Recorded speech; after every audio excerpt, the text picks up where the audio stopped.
नमस्कार। चलिए आज दिल्ली सल्तनत के उस पहले राजवंश की कहानी में चलते हैं जहां गुलामों ने सुल्तान बनकर इतिहास लिख दिया।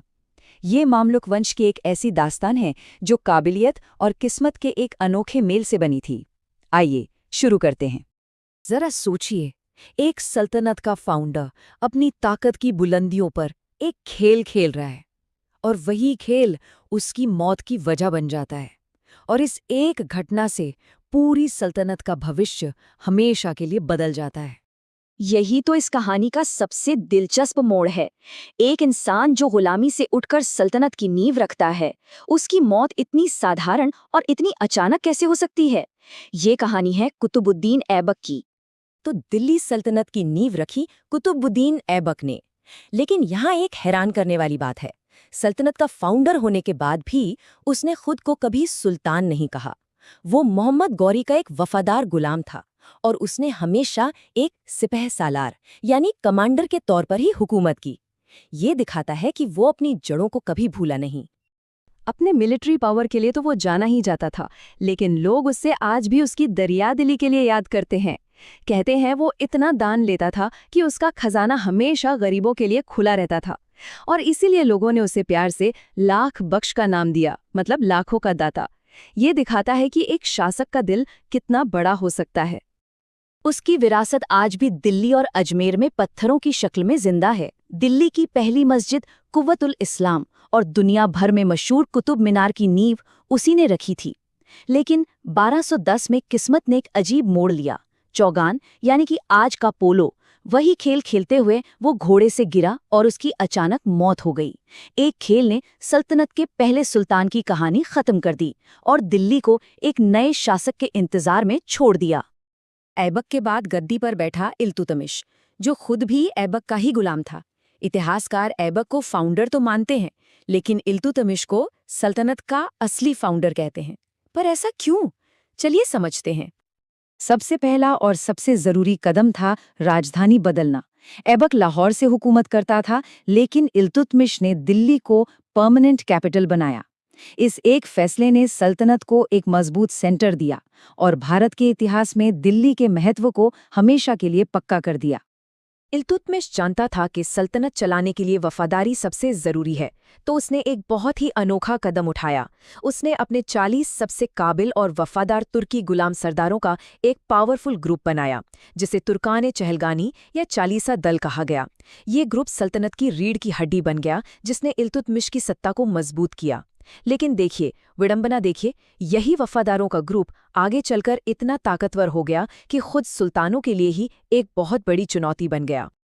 इल्तुतमिश ने सिर्फ राजधानी ही नहीं बदली, उसने सल्तनत की इकोनॉमी की सूरत भी बदल दी। उससे पहले सल्तनत में कोई एक स्टैंडर्ड सिक्का नहीं था, जिससे व्यापार में बहुत मुश्किल होती थी। उसने इस केओस को खत्म किया और पहली बार शुद्ध अरबी सिक्के चलाए, चांदी का टंका और तांबे का जीतल। इस एक सुधार ने व्यापार को नई जान दे दी और सल्तनत को आर्थिक रूप से बेहद मजबूत बना दिया। और हाँ, हम दिल्ली की उस पहचान को कैसे भूल सकते हैं जिसे आज दुनिया कुतुब मीनार के नाम से जानती है। इसकी नींव ऐबक ने जरूर रखी थी, लेकिन उसे आसमान की बुलंदियों तक पहुंचाने का काम इल्तुतमिश ने ही पूरा किया। ये सिर्फ एक मीनार नहीं थी, ये एक प्रतीक था कि इल्तुतमिश अपने से पहले वाले शासक की विरासत को आगे बढ़ा रहा था और दिल्ली को एक स्थायी पहचान दे रहा था। अब इल्तुतमिश ने अपने बेटों को नाकाबिल समझते हुए एक ऐसा फैसला लिया जिसके बारे में उस जमाने में कोई सोच भी नहीं सकता था।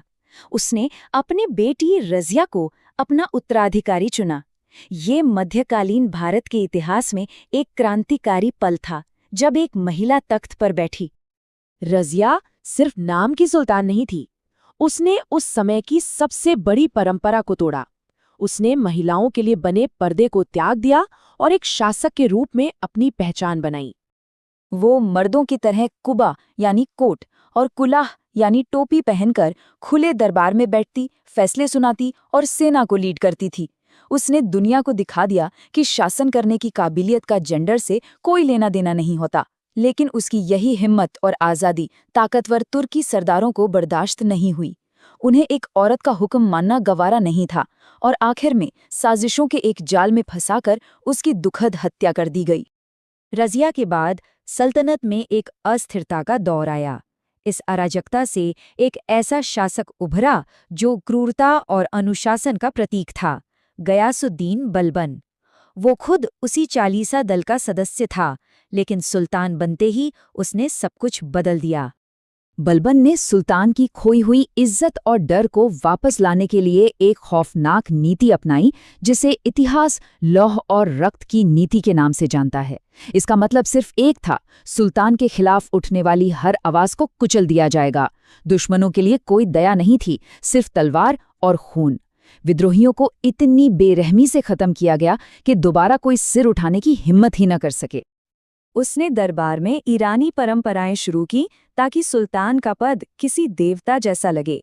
उसने सिजदा यानी घुटनों के बल बैठकर सुल्तान के सामने सिर झुकाना और पैबोस यानी सुल्तान के कदम चूमना कंपलसरी कर दिया। यह सब सुल्तान के प्रति पूरा समर्पण और डर पैदा करने के लिए था। बलबन का मानना था कि सुल्तान कोई आम इंसान नहीं होता, बल्कि उसे ईश्वर ने शासन करने के लिए भेजा है।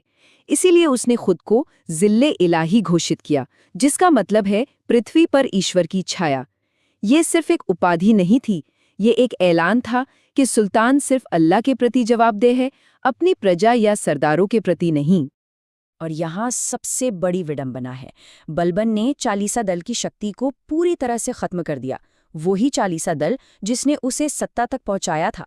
वो जानता था कि जब तक ये शक्तिशाली ग्रुप मौजूद है, सुल्तान की सत्ता को हमेशा चुनौती मिलती रहेगी।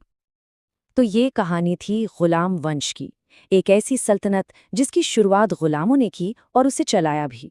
ये एक ऐसी विरासत है जो बताती है कि सत्ता जन्म से नहीं बल्कि काबिलियत से मिलती है। इस पूरी यात्रा को संक्षेप में देखें तो ऐबक ने नींव रखी, इल्तुतमिश ने उस नींव पर एक मजबूत इमारत खड़ी की, रज़िया ने परंपराओं को चुनौती दी और बलबन ने उस इमारत पर लोहे जैसा कंट्रोल स्थापित किया। हर शासक ने इस वंश को एक नई दिशा दी। तो गुलाम वंश की ये कहानी हमें एक बड़े सवाल पर लाके छोड़ देती है, इतिहास में महान कौन है? वो जो जन्म से राजा हो या वो जो गुलामी की जंजीरें तोड़कर अपनी काबिलियत से ताज हासिल करे? मामलुक वंश की ये दास्तां शायद इसी सवाल का एक जवाब है।